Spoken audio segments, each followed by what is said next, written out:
ఈరోజు దేవుని మాటలు ఆలకిస్తున్న దేవుని ప్రియులారా, నిజమైన క్రిస్మస్ పండుగ ఎప్పుడు మొదలైంది? మరియు ఆ రోజు దేవుని చెప్పిన సమాచారాన్ని నమ్మింది. ఈ రోజు కూడా మనందరం కూడా దేవుని నమ్మిన వారంగా ఉండాలి. ఆమె చెప్పండి. దేవుణ్ణి నమ్మిన వాళ్ళు మాత్రమే రెండు చేతుల పైకి హల్లెలూయా.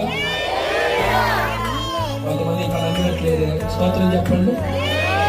హల్లెలూయా. దేవుని నమ్మిన మరియ జీవితం ధన్యమైంది. దేవుని నమ్ముకున్న మరియ యొక్క జీవితంలో దేవుడు ఆమె గర్భంలో నుంచి ఉదయించాడు.